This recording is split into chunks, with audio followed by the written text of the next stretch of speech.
following opening statement. Okay. Well, we got my daughter Brooke with me today also, so it's good to have her and her friend Kinsey Goff, who's Coach Goff's, our baseball coach's daughter. So I want to introduce those two. But anyway, it was a good win for us. We needed to come out here and take care of business. We understood that. It was about improving from our mistakes, correcting those, eliminating the silly things that hurt us in the last game, and just coming out here and execute. And I think our guys played hard. There were a few ups and downs in there, but we found ways to suck it up and prevent them getting in the end zone. We got some turnovers. The offense executed for the most part pretty well. Then a couple penalties that hurt us in the first half. And then in the second half, it was just about getting a lot of guys playing time, getting them action, getting them on the field, getting them a taste of what college football is about. So for that, that was great. Now, I will say as well, for second game of the year, playing Indiana State at home, we had a great crowd, great student section. It was a tremendous turnout, so we're very thankful for that. And I think our guys are going to work just that much harder because they know a lot of people are dependent on them to go out and put on a good performance. Questions? Yeah, Jeff, can you just kind of update us on Jalen Graham? Well, unfortunately, Jalen got injured in the last game. To his credit, he tried to practice. Most others probably wouldn't. So we didn't really know how severe it was. So we got looked at later in the week. And, he's going to be out for an extended period of time. But he tried to go. And so he's tough. The same thing happened last year in the bowl game. He got hurt, played the entire game, didn't come out. And had to sit out the whole spring practice because of that injury. So, I know he'll get back as fast as he can, but we just got to, be able to play without him for a while. And that's going to be present some challenges to us. But I think some other guys will just have to step up and get it done. Kind of just assess Aiden's work today, Jeff. Only 2 incomplete passes. For a second week in a row, no interceptions either. Well, I thought he was very efficient. He was very relaxed in the pocket. He was distributing the ball well, throwing accurate footballs. I didn't see him really rush any balls. I thought he was strong and firm with a solid base in the pocket on all his throws, which is what we worked on all week long. Sometimes when you're getting a lot of pressure and getting hit some, that affects you. That's just natural. But if we can just continue to, really pound away at that and give him some balance here and there, not ask him to do too much, he can be very effective. And in the ground game, over 200 yards rushing. I guess overall, Jeff, you think he checked every box you wanted to check in this game when the day began? Well, we knew what we were getting ourselves into. It was about going out and executing and being able to run, football plays a lot of different ways, pass plays, play action, running the football, playing solid defense, trying to improve on special teams. So there was just a lot of things we wanted to get done. We wanted to do it in a consistent, effective fashion where we were, playing for 4 quarters and playing to the end and not having a lot of let-ups and lapses and staying into the game. And I think for the most part, our guys did a pretty good job with that. What more can you say about Charlie Jalens 2 games in? Well, he's done a great job for us. He came here, like I said, with a reason to catch footballs and show what he can do. He's obviously a very good returner, but he's just very efficient. He's got natural hands. He's got a great chemistry and connection with Aiden. He's kind of fearless when he catches the ball. He can catch some balls over the middle on some deep in cuts that aren't easy to do. Some people just kind of freeze up a little bit in there and get naturally timid and afraid, and he does not. And that's just not always easily done. But he has that in him. So he's going to go hard. He's going to play hard. He's going to run good routes. He's going to make contested catches. And I think he's really done a really good job through 2 games. Jeff, just for the defense to have a shutout, just from a confidence and building good morale, what can that mean for that group? Well, they did a really good job, and I think they've worked hard. We have been able to gain competition by increasing the depth at multiple positions, which is always important.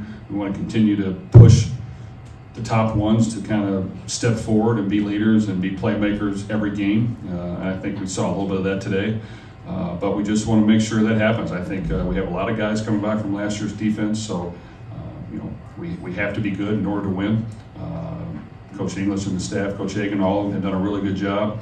And it's important that side of the ball does well every game. And I think that's one of the reasons we won last year is The defense was able to play really good football and complement the offense, and the special teams was able to hang in there and maybe gain a slight edge. And that's how you have to win. You have to have those three segments playing solid football and helping each other throughout the season. By design to get Tyrone the ball maybe early?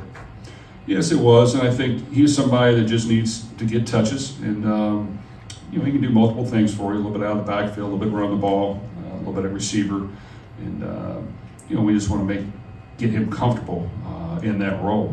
And I thought he got winded early, so that was a little disappointing. We wanted to kind of go to him even more, but you know what? He practices hard, he goes hard, he's a great teammate, and we want to continue to push the envelope with him.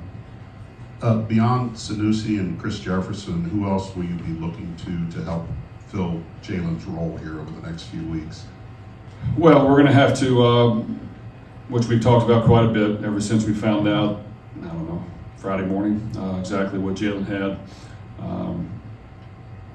Use some guys in passing situations against certain personnels, and we're going to have to be able to get bigger at times. So we're going to have to move a few pieces around at the linebacking position in case we need to play really true three big linebackers when you play the Wisconsins and the Iowas and the Minnesotas, which are tough to defend unless you have big bodies that are strong and that can stop the running game.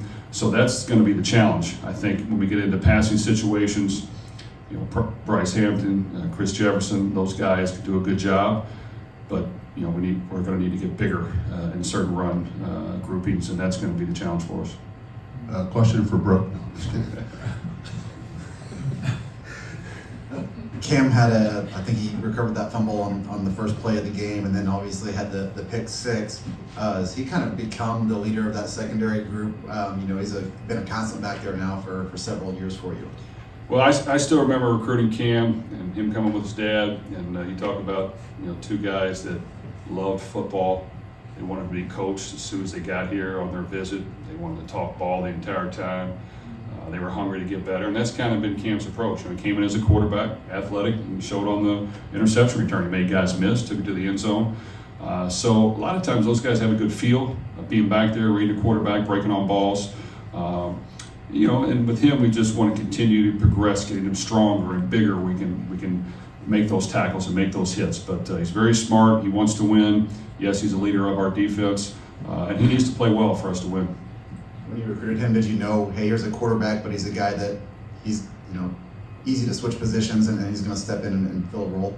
Well, on this one, we thought we did know. We're wrong on some, but we knew right off the bat he was going to be a defensive player for us, and he had athleticism, and that's where he was going to go. And really, Jalen Graham was the same thing. Played quarterback and was athletic, and as you can see when he's in there, he just makes plays. He's got a good feel. He's got a good knack of how to play football, and those are, sometimes your best players.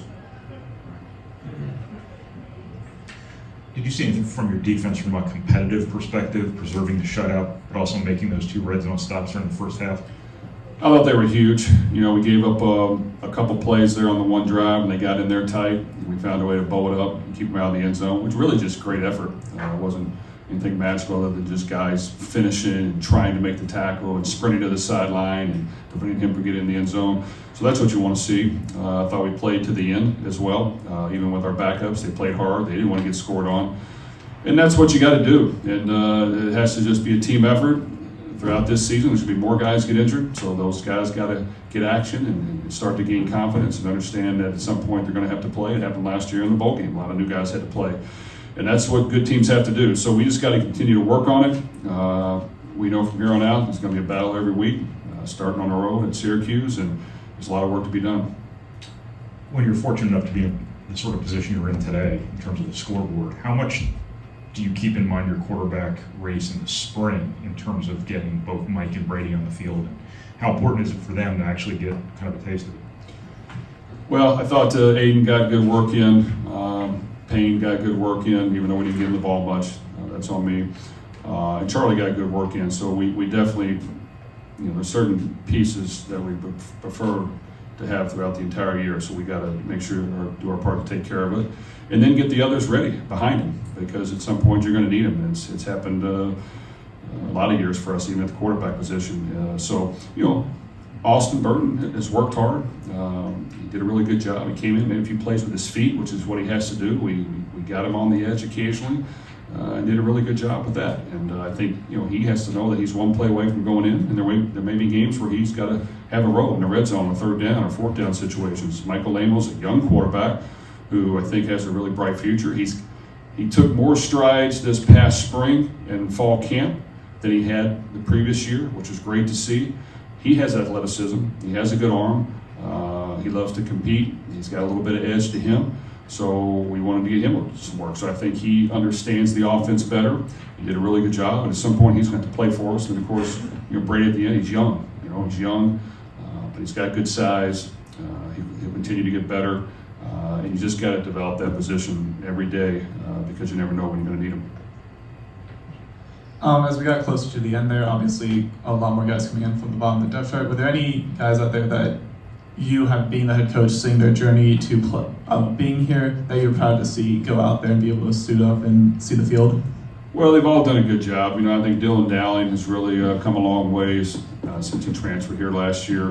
Really put in a lot of work, changed his body, did a really good job today. He's a key piece of our offense. You saw some glimpses of Devin Mockabee, who we were happy with throughout the spring, but definitely in the summer and fall camp. And he just kind of has some elusiveness to him and a little bit of speed and quick twitch that is great to have. And so he needs to play a role. He's just got to continue to get stronger and understand the game a little bit better, but really make some good runs. So, having multiple weapons, developing those so that we can have more balance is important, and we just got to continue to improve upon that. Tom, real quick in the back. I guess Samisi was a surprise scratch. What's his status? Yeah, you know what? He injured his ankle, the same ankle he had surgery on, but it's in a different part. He did it in the last game. Once again, he tried to practice, wasn't able to go. We got an MRI with it, or maybe we gave him an injection. I think we got an injection, and he needs more time to heal. But he tried yesterday to move around, just wasn't going to happen. So we just got to try to get him back. That position is a little thin for us at linebacker. Samisi has a ton of experience, and he's had some off-season surgeries. Now this, we got to get him as healthy as he can, because we'd love to have him on the field. Brock played early, but stayed on the sideline most of the game. Just trying to manage him at this point to make sure you get him to the next week. Well, unfortunately, the last game, he kind of tweaked his knee a little bit of a bone bruise. Really, I don't know if it specifically had to do with his knee surgeries, but it was something that's going to keep you out for a while. He tried to go this week. It was hurting early on. So yes, we have to manage him, but injuries happen, and he tried. So I give him credit. Last bowl game he played injured, so he's going to play if he can. So unfortunately, it's just one of those things. The other receivers have to be ready to go, because when we get Brock fully healthy, I don't know. Any more questions? All right, thanks, Coach. Well, players in short leg.